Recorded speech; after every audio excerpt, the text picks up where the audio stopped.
Beloved, we have gathered today not to learn something new, but to remember something ancient, something the soul has always known, yet the mind has forgotten. For thousands of years, humanity has been praying, pleading, begging for help, and yet the world remains filled with fear, illness, conflict, and lack. This alone tells us something. Not that prayer is powerless, but that humanity has misunderstood prayer from the very beginning.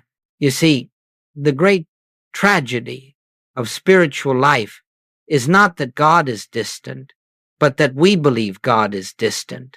And because we believe it, we pray as though the infinite were somewhere far away, somewhere outside ourselves, somewhere needing to be summoned, persuaded, convinced. We pray as though the divine were asleep and must be awakened, or reluctant and must be urged, or absent and must be called. And this, dear one, is the great misunderstanding. For as long as prayer is directed to God, it cannot reveal God. As long as prayer begins with a sense of separation, it cannot bring forth union. As long as we stand as a creature crying out to a creator, we cannot know the truth that sets us free. Look gently within your own experience. How many times have you prayed from fear and found only more fear? How many times have you prayed from lack and found lack multiply? How many times have you pleaded for peace while trembling inside?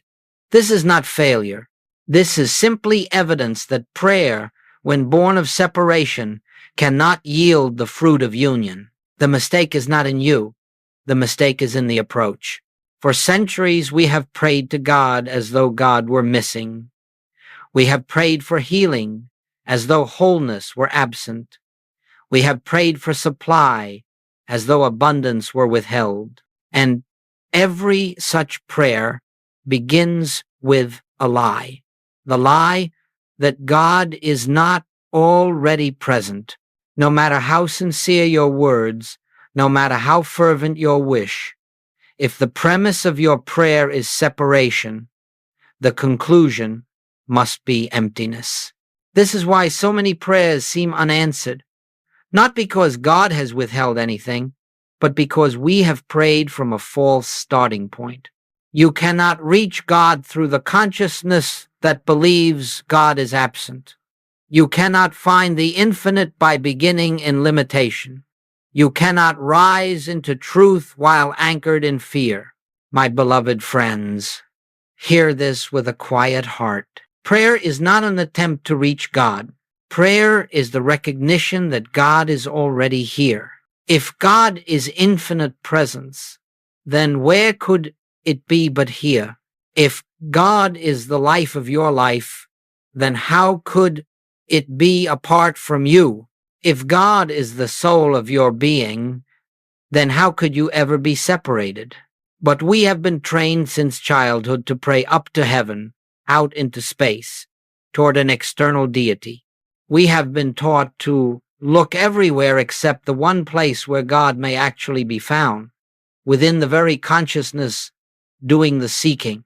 And so humanity has lived as spiritual beggars, standing before a closed door, not knowing the door was never locked, not realizing that the door itself was within. This is the foundational error that has kept us wandering in circles, praying without peace, asking without receiving, seeking without finding. We have looked outward. We have stretched our arms to the sky when the kingdom was whispered to be within you. You see, the moment you pray to a God outside yourself, you deny the truth of your own being. You deny the words of the Master who said, "I and the Father are one." You deny the presence that has never left you, the presence that cannot leave you, the presence that is your very life. This is why I say, and I say it with love, with gentleness, but with spiritual clarity, stop praying to God, not because prayer is wrong, but because the direction of your attention has been misaligned. Stop projecting your good into the distance. Stop imagining the divine as an external power. Stop approaching the infinite as something you must attract, convince, or invoke. For the moment you turn outward, you turn away from the truth. But the moment you pause, the moment you grow still, the moment you turn within, not asking, not pleading, simply recognizing, that is the moment prayer becomes real. That is the moment your soul remembers. That is the moment when the presence, long ignored, becomes felt.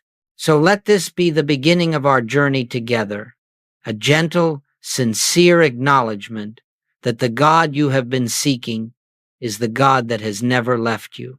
The answers you prayed for in the sky are actually held within your own awareness. The peace you have tried to call forth with words is already resting quietly at the center of your being. Today, we begin the shift from praying outwardly to recognizing inwardly, from striving to resting, from seeking to seeing, from separation to union. This is the great correction. This is the beginning of true prayer. This is where the infinite way opens before us. Beloved, let us look more deeply now into this matter of prayer. For if we are to understand why prayer so often seems powerless, we must first understand the invisible assumption that lies beneath it, the assumption that God is somewhere else. Humanity has prayed for thousands of years from this assumption. Entire religions have been built upon it. And yet, the very moment you believe God is separate from you, you have stepped out of truth and into illusion. You have created a distance that does not exist, and then you suffer within the space of your own imagination.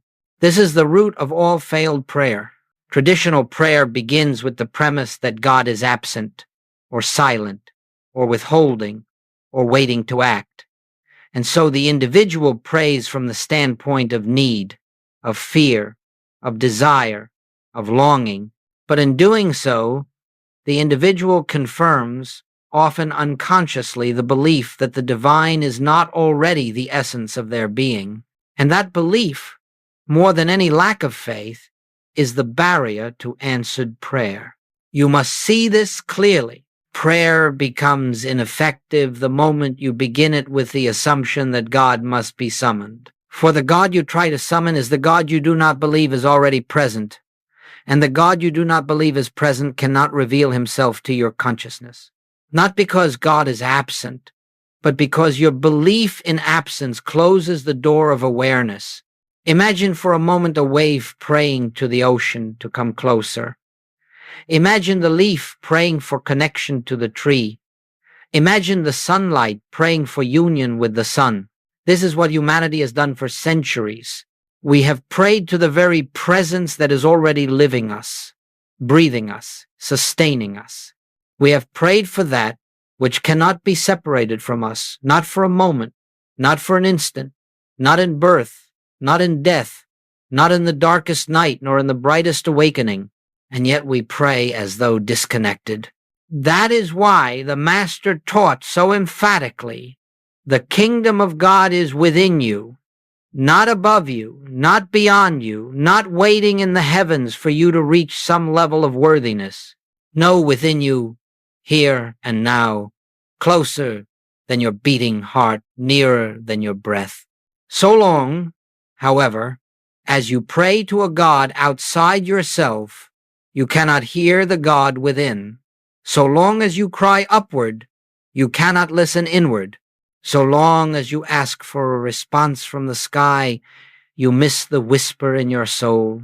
Traditional prayer fails because the seeker begins with a false identity. He prays as a mortal, asking the immortal to act. He prays as a separate self, asking the all to intervene. He prays as an incomplete being, hoping the complete will fix him. But prayer, in its true essence, cannot begin in separation. It must begin where God already is within consciousness. It must begin not from emptiness, but from recognition. Not from fear, but from awareness. Not from striving, but from surrender. When you pray to a God outside yourself, you inadvertently affirm your own powerlessness, and what you affirm in consciousness expresses itself in experience. Fear reinforces fear. Lack reinforces lack. Distance reinforces distance. This is why people pray for peace and find their minds still troubled. This is why they pray for abundance and discover their worries unchanged. This is why they pray for healing and still feel the sting of fear within their hearts. The problem is not the sincerity of their prayer. It is the direction of their prayer. Consider this. Every time you ask God to come to you, you quietly confess that God is not already where you are. And every such confession closes the very door you are trying to open. There is no such thing as a God who is far off. There is no such thing as a presence that must travel to you.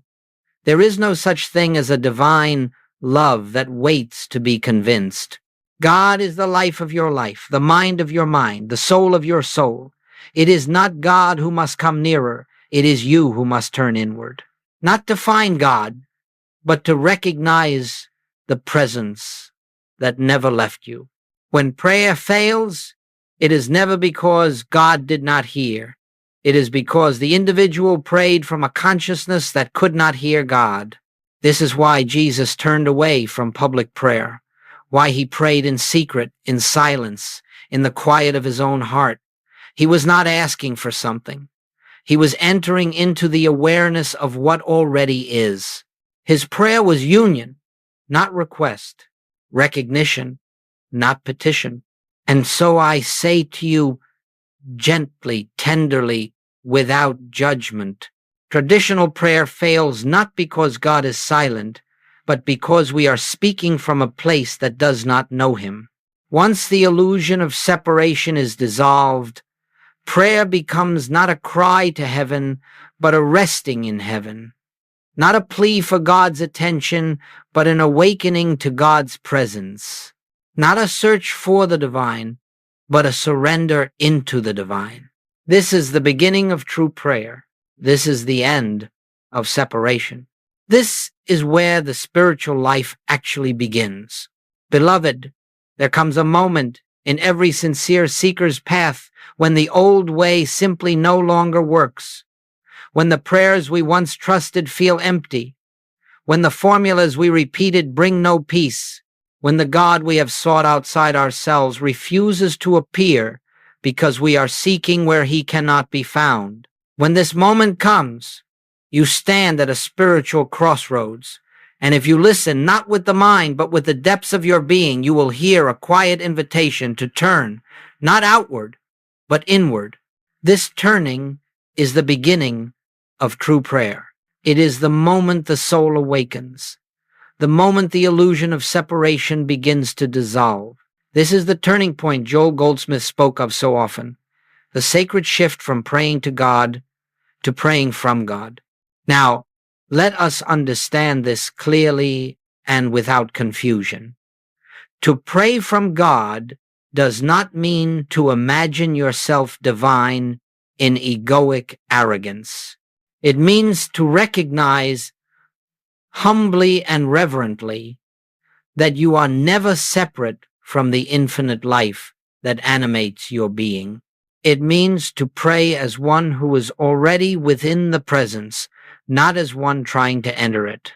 When Jesus said, "I and the Father are one," he was revealing the foundation of all true spiritual practice. He was not making a statement of personal greatness. He was unveiling the universal truth of all being. He was speaking of your relationship with the infinite, my relationship with the infinite, the relationship of every soul who has ever lived or will ever live. To pray from God is to begin your prayer with this truth, not as a doctrine to believe, but as a reality to be recognized. Consider what happens inwardly when you say, "I and the Father are one," not as affirmation, not as repetition, but as recognition. Something subtle shifts, something quiet but profound awakens. Fear loosens its grip, because fear cannot stand in the presence of oneness. Lack begins to dissolve, because lack has no place in the infinite. Pain loses its authority, for pain cannot rule where divine wholeness is realized. In that inner recognition, prayer becomes effortless. No pleading is necessary. No convincing is required. No emotional intensity is helpful. Instead, prayer becomes a resting, a gentle sinking into the truth of your own being. It becomes communion, not communication. You see, praying to God assumes God is outside you. Praying from God acknowledges God as the very essence of your being. When you pray from God, you are not attempting to reach the divine, you are expressing from the divine. You are not stretching your hands toward heaven, you are speaking from heaven. You are not calling for light, you are resting in the light, already shining at the center of your consciousness. This is why Goldsmith taught that the highest prayer is silent. For what could words add to the presence? How could language improve upon the infinite? When you pray from God, there is nothing to say, because there is nothing to add to completeness. To pray from God is to shift from I need to God is, from give me to I rest in, from come to me to I and the Father are one. This is not an intellectual shift, it is a spiritual one. It is not a change of thought, it is a change of consciousness. It is the moment you stop trying to bring God into your experience and realize God is your experience, the life that lives you, the breath that breathes you, the presence that sustains you. When you pray from God, you no longer approach prayer as a transaction. You approach it as recognition of the infinite invisible, the divine presence that cannot be seen with the eyes, yet is more real than anything the senses can detect. There is no distance to cross. There is no separation to heal. There is no God to attract. There is only the unveiling of what already is. This is the meaning of mystical prayer. This is the heart of the infinite way. This is the turning point from which your entire life begins to shift, not through effort, but through awareness, not through striving, but through surrender, not through seeking, but through seeing. And so, dear one, when you enter prayer today, do not begin with what you think you lack. Do not begin with what you fear. Do not begin with the problem. Begin with God. Begin with presence. Begin with the truth that must be recognized before anything can be revealed. I and the Father are one. The presence is here. All that God is expressing itself as the life I am. From this foundation, real prayer begins. From this foundation, real peace flows. From this foundation, the old way falls away and the new life begins. Beloved, now that we understand the turning from praying to God toward praying from God, we must enter into the very heart of the infinite way, the practice of recognition, not affirmation, not imagination, not concentration, recognition. For all spiritual unfolding begins with one simple truth: God is already here, not approaching, not arriving, not responding. Already here, fully, completely, indivisibly. The divine presence is not something you must call, it is something you must notice. And because this presence is not loud, not forceful, not dramatic, it is recognized only in stillness, not the forced stillness that suppresses thought, but the natural stillness that arises when the mind yields to something deeper than itself. This is what Goldsmith meant by the practice of the presence. It is not a discipline of effort, it is a discipline of remembrance. It is the gentle turning of the inner eye toward what has always been true. It is the surrender of the mind's frantic searching into the quiet knowing of the soul. You enter the practice of recognition the way you return to breath, not by effort, but by awareness. Let us walk together into this stillness, as though guiding the soul back to its own center. First, become quiet, not perfectly quiet, not forcefully quiet, simply quiet enough to notice what lies beneath the noise. Thoughts may swirl, the body may shift, emotions may stir. This does not matter, for none of these are the presence. They are only surface movements. Beneath them, beneath the thoughts, beneath the sensations, beneath the concerns of the human mind, there is a living silence, a subtle radiance, a quiet isness that is never disturbed. That is the presence. That is the Christ within you. That is the consciousness from which all true prayer arises. The practice of recognition is the act of turning your attention inward to acknowledge this truth. God is the substance of my being. The presence is here. I and the Father are one. Do not repeat these words mechanically. Do not strain to believe them. Simply allow them to be the doorway through which awareness passes. Then gently release the words, for the presence lies beyond language. In this inner turning, something shifts, not always dramatically, not always immediately, but inevitably. You begin to sense a quiet aliveness, a subtle warmth, a peace that does not come from the world. It may be faint at first, like a whisper at the edge of hearing, but it is there. This is the presence announcing itself. And in this moment of recognition, prayer has already begun.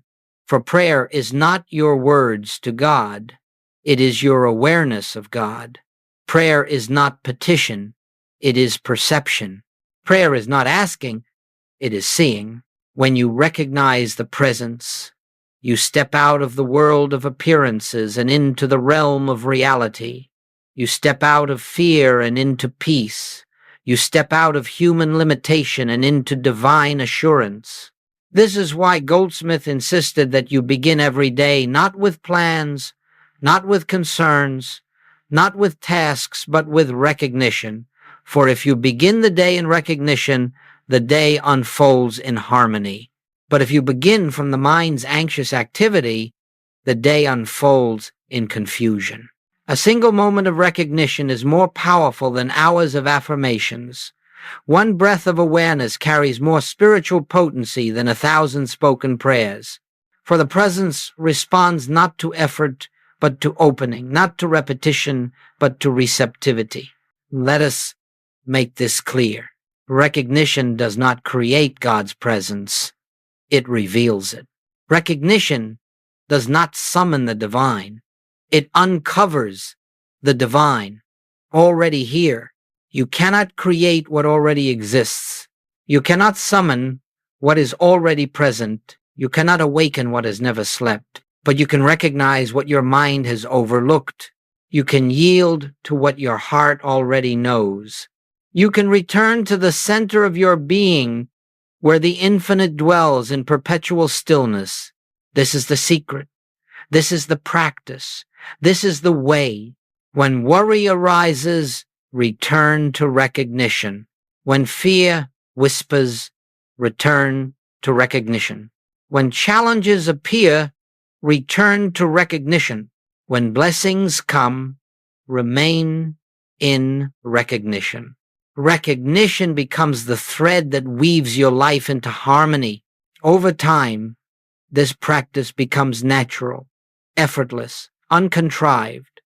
You find yourself turning within spontaneously. You find the presence meeting you before you even call. You find peace arising in moments where old patterns once produced panic. You find solutions unfolding without struggle. For the divine presence, once recognized, begins to reveal its own activity. It moves before you, prepares the way, harmonizes conditions, dissolves obstacles, and guides the external world to reflect the internal awareness of God.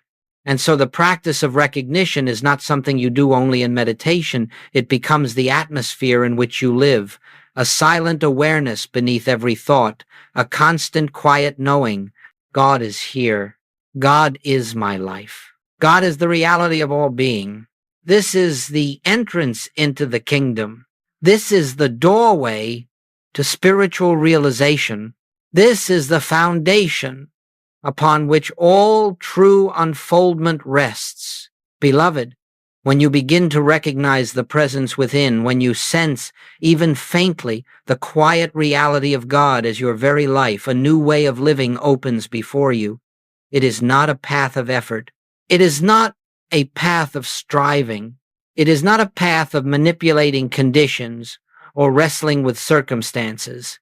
It is the path of living from God rather than living from fear, from lack, or from the human mind's endless attempts to fix life. You see, the mind has been trained to be a problem solver. From morning until night, it analyzes, measures, worries, plans, strategizes, tries to improve, tries to control. The mind imagines that harmony comes from effort, that order comes from manipulation, that safety comes from vigilance. And so it works tirelessly, yet the more it works, the more problems multiply. Why? Because the mind is trying to solve problems it created through the belief in separation. Every problem is born of the belief that you are a self apart from God. Every fear arises from the belief that you are living life alone. Every struggle emerges from the belief that you must achieve through personal power what only divine presence can unfold.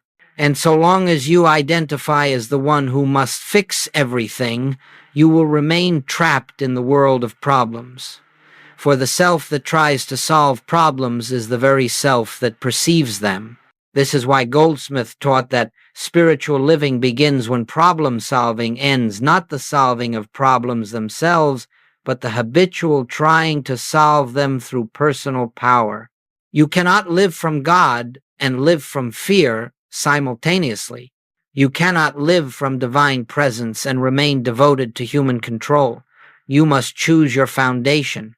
Living from God means recognizing that there is one life, one presence, one power flowing through all existence, and that this one is the very essence of your being.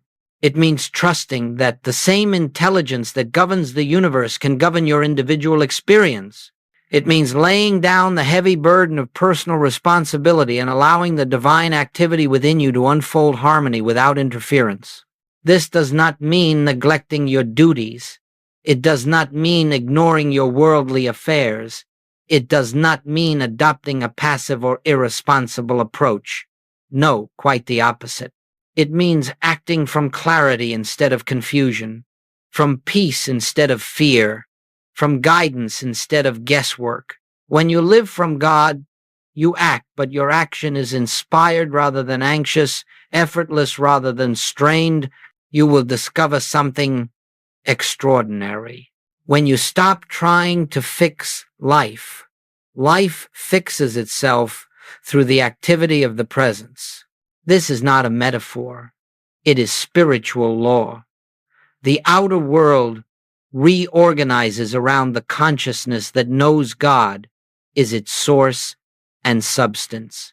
Harmony appears not because you forced it, but because you stopped obstructing it. Supply flows not because you demanded it, but because you recognized its spiritual origin. Healing emerges not because you battled disease, but because you rested in divine wholeness. Let me offer you a simple image. A garden irrigated by a steady underground spring does not strain to receive water. It need not beg for moisture. It does not fear the sun or the seasons. It flourishes naturally because the source is already within the soil. You are that garden. God is that spring. Recognition is the opening through which the water flows. When you live from God, you no longer approach problems as forces to be conquered. You approach them as appearances without real power, dissolving in the light of spiritual awareness. The mind may say, "This is a crisis," but the presence quietly whispers, "Be still." The senses may shout, "Act now," but the soul answers, "Rest first." And when you rest in the presence, something miraculous happens. The fear that made the problem seem real is dissolved, and with its dissolution, the problem loses its substance. Solutions appear where complexity once reigned. Clarity emerges where confusion once ruled. Opportunities unfold where obstacles once stood. This is why Goldsmith insisted that spiritual living is not about managing effects but recognizing cause. The moment you return to the source, the effects naturally realign. The moment you abide in the awareness of God, the outer world follows the inner order. You begin to see that everything in your experience is responding not to your words, not to your effort, not to your anxiety, but to the state of consciousness you are dwelling in. The world before you is a mirror of the world within you, live from fear, and fear reflects itself back. Live from effort, and struggle multiplies. Live from God, and harmony becomes your companion. Let this be understood deeply. You do not solve problems by addressing the problems. You solve them by returning to the presence. This is the end of problem solving. This is the end of human strain. This is the beginning of spiritual living. And so I say to you, when challenges arise as they will do, not rush outward with worry. Do not wrestle with conditions. Do not allow the mind to drag you into its frantic labor. Instead, turn inward. Recognize the presence. Rest in the quiet assurance that God is the only power, the only life, the only reality. Then act, if action arises not from fear, but from divine impulse. This is living from God. This is living by grace. This is the life that unfolds in harmony, without effort, without anxiety, without the constant burden of trying to control what only the infinite can govern. Beloved, as we continue the unfolding of this sacred journey, we come now to the very heart of spiritual realization, the silence. For if you have walked with me this far, you have already begun to sense the futility of praying with words alone, and the power that begins to stir when the mind yields to the inner presence. You have begun to glimpse that true prayer is not something you speak, it is something you become aware of. Words belong to the mind, silence belongs to the soul. And God, beloved, is not heard by the mind. God is heard only in the stillness of the soul. This is why spoken prayers, no matter how sincere, cannot reveal the fullness of the divine presence. Words come from the surface of consciousness. They come from thought, from emotion, from desire, from the human sense of need. But the presence we seek dwells beneath all thought, beneath all emotion, beneath all seeking. It is found only where the mind stops and the heart begins to listen. To enter the true prayer, you must step beyond all formulation, beyond the prayers you learned in childhood, beyond the affirmations you memorized, beyond the rituals and repetitions. These may have brought comfort, they may have brought guidance, but they cannot bring union. For union is not achieved through the mind. Union is realized when the mind becomes still enough to perceive what has always been. The silent prayer is not the absence of sound, it is the presence of God. When Jesus withdrew to the mountains, when he prayed alone in the night, when he entered the solitary place, he was not speaking to God, he was entering God. He was listening. He was resting in the infinite and visible. His silence was communion, not communication. And so it must be with us. Let the world keep its loud prayers. Let the senses keep their demands. Let the mind keep its noise. You, beloved, enter the silence not to escape the world, but to reveal the reality that governs the world. The silent prayer begins with recognition. The presence is here, not far off, not approaching, here closer than breath, deeper than thought, more intimate than your own sense of self.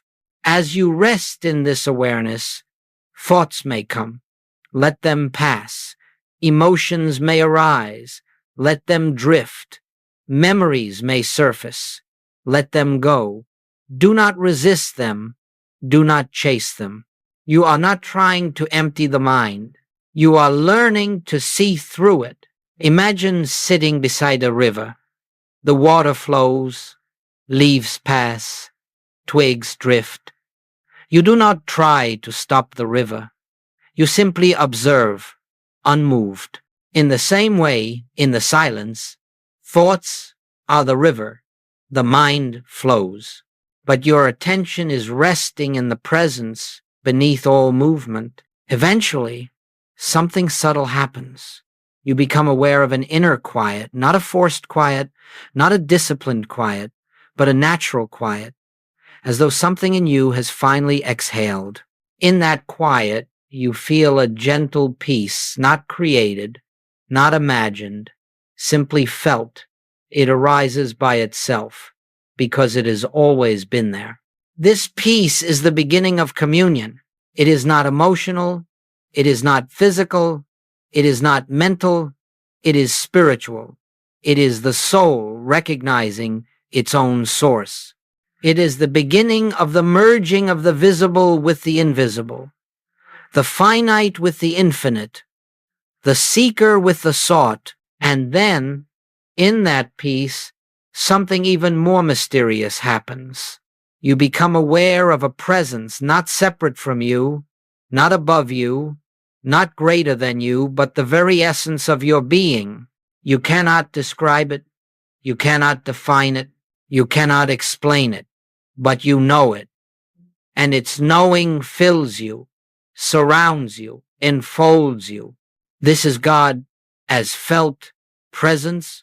This is the Christ realized within. This is the heart of the silent prayer. You are no longer praying to God. You are no longer speaking to God. You are no longer seeking God. You are resting in God. You are being lived by God. You are allowing the infinite to reveal itself as your own consciousness. This is the prayer that heals without words. This is the prayer that guides without commands. This is the prayer that supplies without requests. This is the prayer that transforms without effort. This is the prayer that dissolves fear, not because you banished it, but because fear cannot exist in the presence of the real. When you enter the silent prayer, you are entering communion, union with the source. Communion is not achieved by volume, not by intensity, not by pleading, but by quiet recognition. Silence is not empty. Silence is full. It is full of God. It is full of truth. It is full of the infinite invisible. The human mind cannot comprehend this. It asks, but what do I do? What do I say? How do I know it is working? Beloved, you do nothing. You say nothing. You simply listen, not with ears, but with your being. You simply rest, not in passivity, but in awareness. You simply abide in the presence, and the presence does the work. For it is the Father within me that doeth the works, not the mind, not the body, not the ego, the presence. When you touch this silence, even for a moment, you have entered the true prayer. And that moment does more for your life, your health, your supply, your relationships, your understanding, than months of verbal petition, for silence is the language of God. Beloved, when you begin to pray from God, when prayer shifts from petition to recognition, from striving to resting, from words to silence, Your entire life undergoes a transformation so deep, so subtle, and yet so unmistakably real that you cannot help but see the hand of the infinite moving through every facet of experience. This transformation does not come all at once. It does not arrive with thunder, nor does it announce itself with noise or spectacle. It emerges the way dawn emerges, gradual, certain, inevitable, until you look around and realize that the darkness you once feared has quietly dissolved into light, and it all begins within. For when prayer arises from the recognition that God is already the life of your life, the mind softens, the heart opens, and the soul finds its resting place. And from this inner foundation, your outer world reshapes itself without your manipulation, without your strain, without your constant interference. Let us look gently at how life begins to change. First, you notice that fear loses its authority. Problems that once terrified you no longer hold the same weight. It is not that challenges disappear. It is that they no longer appear as threats. You begin to see them as shadows cast by the mind, powerless to disturb the presence that lives within you. You find yourself responding to life instead of reacting to it. Waves that once overwhelmed you now pass without pulling you under. Second, you discover clarity where confusion once ruled. When you pray from God, decisions no longer come from worry, pressure, or mental calculation. They arise from a quiet knowing, a gentle inner impulse that guides you more surely than logic ever could. You act from peace, not anxiety. You move from intuition, not fear. You walk through life with the quiet assurance that the infinite is directing your steps. Third, relationships begin to shift. When you no longer look to others to complete you, approve of you, or rescue you, you approach them from fullness rather than need. You see beyond their behavior into their true identity, the same divine presence expressed in another form. This recognition dissolves conflict at its root. People respond differently to you. Love becomes natural. Forgiveness becomes effortless. You no longer carry burdens or resentments, for you no longer believe the illusion of separation. Fourth, your sense of supply transforms. When you live from God, you stop believing that money, people, or circumstances are your source. You no longer chase security in outer forms. Instead, you recognize infinite supply as a spiritual reality, always present, always available, always flowing through whatever channel is needed. And as you rest in this truth, external channels appear effortlessly, unexpected income, new opportunities, harmonious solutions. You discover that supply is not something you earn. It is something that unfolds through consciousness. Fifth, healing becomes natural. When you stop trying to fix the body and begin recognizing your true identity as spiritual being, the body begins to respond to the harmony of the presence within. For the body is not the cause of illness, consciousness is. And as your consciousness becomes filled with peace, love, and recognition of divine wholeness, the body reflects this inner truth. Healing may come quickly or gradually, but it comes not through force, but through spiritual alignment. Sixth, time loses its oppressive weight. You stop feeling rushed, behind, overwhelmed. You no longer fight the clock, for you have stepped into the timeless realm of the spirit. Things unfold when they need to unfold. You discover that when you live from presence, there is always enough time, enough energy, enough space for what is truly yours to do. You enter the rhythm of grace rather than the pressure of urgency. Seventh, and most profound of all, is the birth of inner peace, a peace not dependent on conditions, not dependent on outcomes, not dependent on anything external. This peace is the unmistakable sign that you are living from God. It arises not because life has become perfect, but because you have stopped seeking perfection in the world. You have found the center. You have discovered the kingdom within. This peace travels with you. It walks before you. It fills the spaces between your thoughts. It holds you in moments where old habits would have created fear.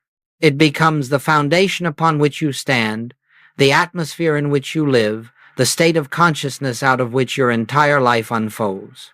You see, beloved, when you pray from God, when you live in recognition of the divine presence, the world cannot help but reflect that recognition. Outer changes are not the goal. They are the inevitable consequence of inner realization. You are no longer living as a human trying to reach God. You are living as one who knows God is the very ground of your being. And because God is the cause, the effect your life must reveal. Harmony. This is the mystery. This is the miracle. This is the natural result of praying from the presence. Beloved, if you have journeyed with me through these understandings, you are now ready for something sacred, not the theory of prayer, not the idea of communion, but the actual experience of resting in the presence. For spiritual truth is not fully grasped when heard. It is known when lived, when felt, when entered. And so in this moment, let us step gently together into the silent prayer as it was practiced by the mystics, by those who touched the infinite and found it within themselves. We do not do this as ritual, nor as technique, nor as spiritual effort. We do this as recognition. The presence is already here. We are not calling God to come. We are turning our attention to what is. Let us begin. Be very still, not outwardly only, but inwardly. Let the mind soften. Let the breath slow. Do not attempt to stop thought. Let everything be exactly as it is. And now, gently, without strain, let one simple awareness dawn in your heart. God is here, not far away, not someday, not descending from above. Here, as the very life within you. Do not try to feel it. Do not try to imagine it. Simply acknowledge it. God is here. This presence is the reality of my being. Stay with us. No words needed beyond this recognition. No effort needed beyond this awareness. Let the mind wander if it wishes. Let thoughts pass like birds crossing a wide, open sky. The sky is not concerned with the birds. You are not concerned with the thoughts.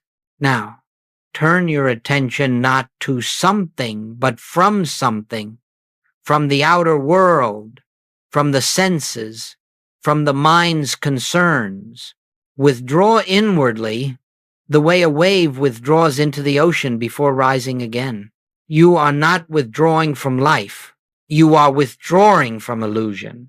You are entering the deep place where the infinite dwells. Be still. Be very still. Now, gently become aware of something subtle, something quiet, something alive, a presence, a stillness, a peace, a living silence. It is not your peace. It is not your silence. It is not your presence. It is the presence. The same presence that sustained the prophets, that illumined the mystics, that strengthened Jesus in the wilderness, that whispered to Elijah not in the storm, nor the earthquake, nor the fire, but in the still small voice. Do not try to hear that voice. Simply recognize that it is here. Now, rest. Rest in this awareness.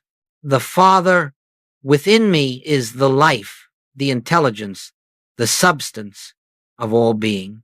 Let this awareness sink beneath thought. Let it settle into the depth of your being. Let it hold you. You do not need to reach God. God is already the center of your consciousness. You do not need to think your way into truth. Truth is revealing itself from within. Now notice something. The sense of me begins to soften. The sense of I begins to expand. The boundaries of your being begin to dissolve.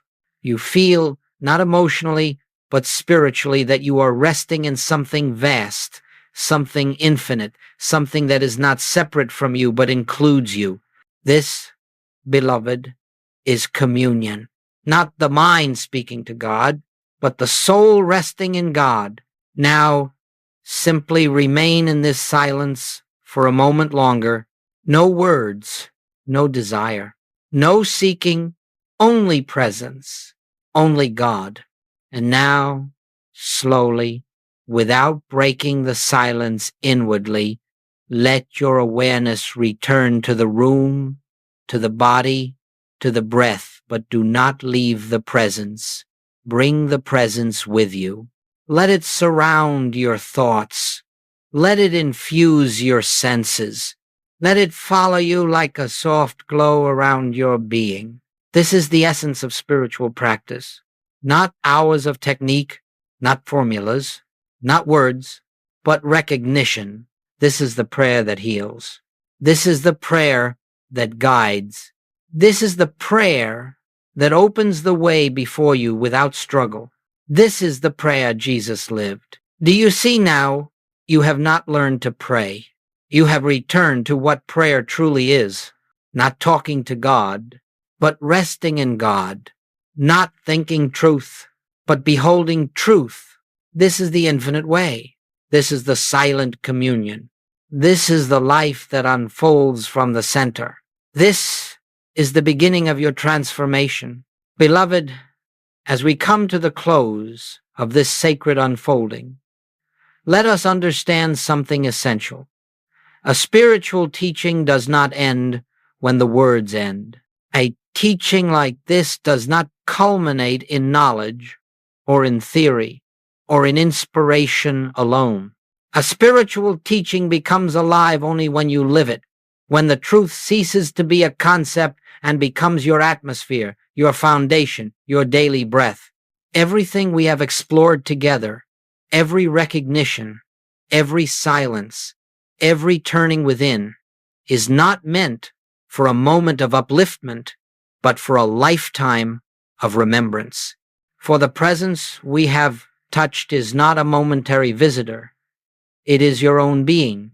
It is the center from which your life is meant to unfold. When you leave this teaching, do not leave the presence. When you return to your responsibilities, do not return alone. When you move back into the world of form, do so with the quiet awareness that the invisible walks with you, within you, as you. This is the secret of all spiritual realization. God goes before you because God is in you.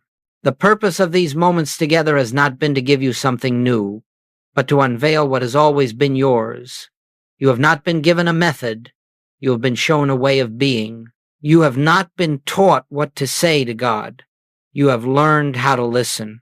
You have not discovered a higher power outside yourself. You have discovered the divine presence that is yourself.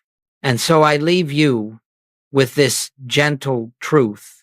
You do not need long hours of meditation. You do not need perfect concentration.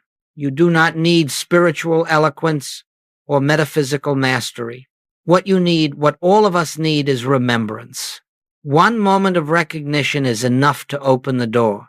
One pause in the midst of worry is enough to shift your reality. One breath in which you say, "The presence is here," is enough to dissolve fear. One silent acknowledgement of the Christ within you can change the direction of an entire day. This journey is not about quantity. It is about sincerity. It is about consistency. It is about a heart turned inward instead of outward. Let the world keep its noise. Let the mind keep its chatter. Let the senses keep their appearances. You remember the presence. In the morning, before the world speaks, let the inner voice be heard first. Throughout the day, let small pauses become the altar where you return to God. In moments of difficulty, Let the silent prayer become your refuge. In moments of joy, let gratitude arise, not for the gift, but for the giver. And when night comes, let your last thought be the same as your first. God is here. I am never separate. The Father within is the life, the light, the substance of all being. If you live this even imperfectly, even simply, even quietly, your life will unfold in ways beyond your imagining. Not always with dramatic miracles, but with grace, with harmony, with right activity, with inner fulfillment, with a peace that does not come and go but becomes your abiding home. The purpose of prayer is not to change God's will. It is to reveal God's presence. It is to awaken you to the truth that what you have been seeking is the very essence of your being. Remember this, beloved. The transformation does not happen because you have listened to these words. The transformation happens because something within you responded to them. Something ancient, something eternal, something divine. That something is the Christ within. That something is the presence we have spoken of. That something is the kingdom you have been seeking. And it is yours now, always, forever. So walk gently into your life with this awareness. Let your steps be guided by stillness. Let your decisions arise from peace. Let your actions be expressions of love. And let your days unfold in the rhythm of God's grace. The teaching is not ending here. It is beginning now, in you, as you, through you. Carry the presence with you. Carry the silence with you. Carry the kingdom within you. And wherever you go, God goes. Wherever you stand, God stands. Whatever you face, God faces with you. For God is the life you live, the light you shine, the consciousness you are. Beloved, live this truth, and your entire world will bear witness to the glory of the invisible, made visible through you.